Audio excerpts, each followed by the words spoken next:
Happy Friday, 8th graders. This video is specifically for you. You are looking at your ninth grade course selection sheet. There was one group of 8th graders that I did in Mrs. Halsoppel's class where we went over this together, but I will be shortly sending this out along with the actual fillable PDF version of this account. Of this course selection sheet. So this video will help walk you through it. It's fairly simple. You'll see it, the instructions here.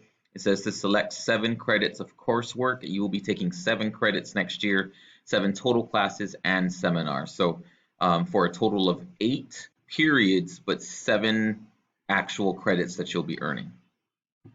So the first piece is obviously you're going to put in your name up here, last name first, and then your first name, today's date. And then we select 7 credits of coursework.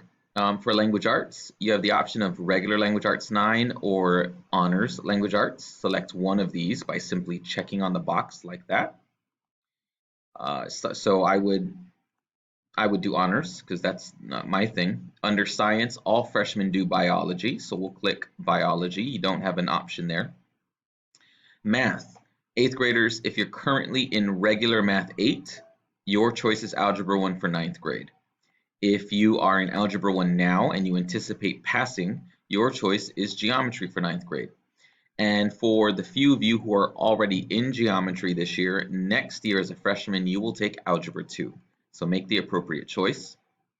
For social studies, now, if you chose World Lit 9, I would encourage, it looks like they took away honors for global studies. So no longer an option. You have Global Studies 9. That would be the regular course.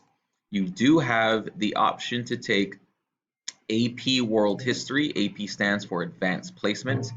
And advanced placement courses are taught at the collegiate level. I touched on this very briefly in one of my Choices 360 videos if you watched it.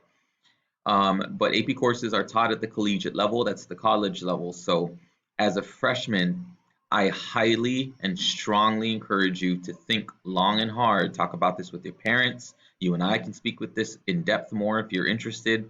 Speak to your high school counselors about it. But taking on an AP course, no matter what level you are in high school, is going to be a challenging experience for you. Couple that with the fact that this is your first year in high school. You're dealing with the transitional changes, the emotional changes, the social changes, and adjusting to high school life in general. It might be a lot for you to swallow. So please strongly think about whether this is going to be good for you. I don't want to doubt any of you or discourage any of you because surely there are a few of you out there who are ready for this.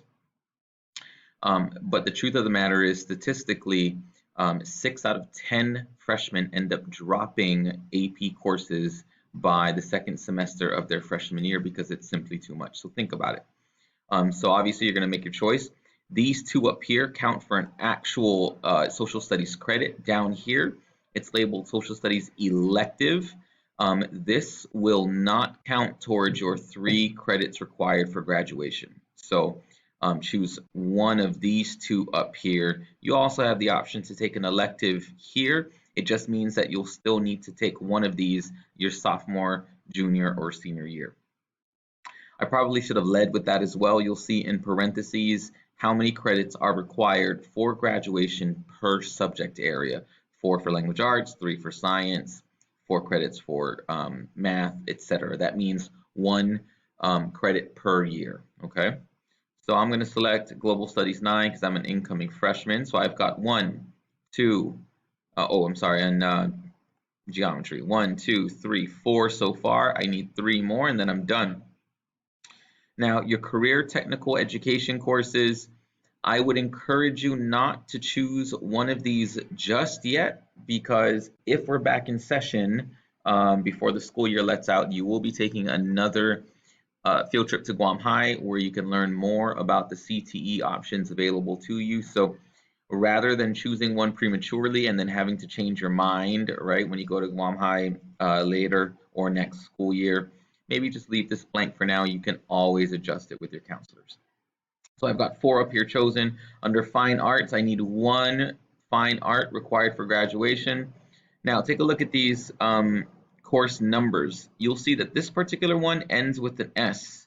So does this one, but this one doesn't. Course numbers that end in S means that those courses are semester-long courses, S for semester. If it doesn't end in an S, it's a year-long class. Now, semester-long classes are only worth half a credit, whereas year-long courses are worth the full credit. So if you opt to take art for a semester, just know that you're going to follow up with ceramics for the other semester. And those two classes combined will give you the one required fine arts credit. Before we go on, know that no, this is not your only opportunity. Even though it says one credit is required for graduation, for those of you who want to do band all 4 years, you can still absolutely do it. It'll just fall under the elective credit options and not the fine arts credit options. And if that's still confusing to you, speak to your counselors. As a matter of fact, when I send this to you via email, I will copy all 3 Guam High School counselors so that you can ask them directly if you have any questions. I'm still available. Obviously, I will answer the questions as best as I can, but those 3 ladies up there are much more suited to answer your questions.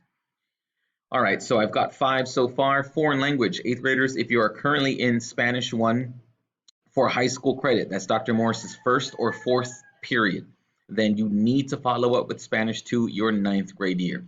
The reason why you need to do it your 9th grade year is DODEA's graduation requirement is 2 credits in the same language consecutively.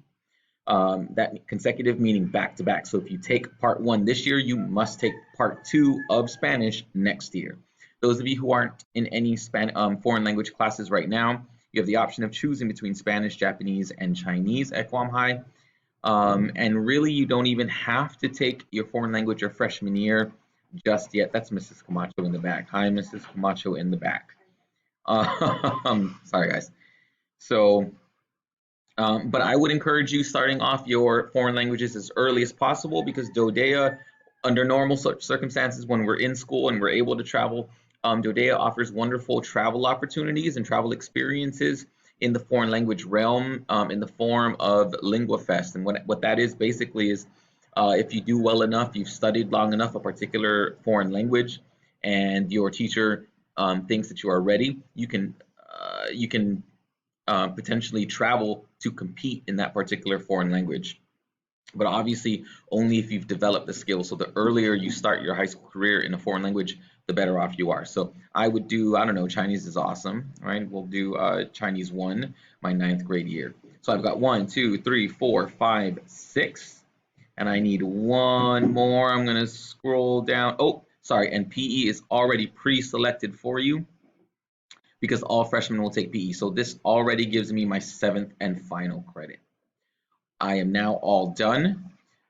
At the very bottom here, I'm going to, now, if you have Adobe, right, the program I'm using now, I'll quickly show you how you can sign this. You can click on fill and sign here. Actually, let me close this so I can start from the beginning. If you click on fill and sign, click on it one more time here, you have the option of signing digitally by clicking on sign, and you'll see that your name pops up. If your name doesn't already pop up, you can add it. So I would add a signature, and then it'll just ask you to type your name in, John A. Camacho. You can even change the style. It's really up to you, but that's really all you need. And then apply it. And then now when it's time to sign, we click on sign, click on the signature, and you can place it using your cursor right there. Mom and dad can do the same down here. Email, telephone number, whether or not you request a conference with one of the high school counselors, choose here. Your high school counselors are listed right there with their email addresses. And finally, your course descriptions can be found by scanning this QR code, right? So we're high tech here. If you have any questions, this is the end of my video. If you have any questions, please feel free to email me or any of the counselors that I copy in this email. And I look forward to your completing your 9th grade high school course selection sheet. Have a good one, 8th graders.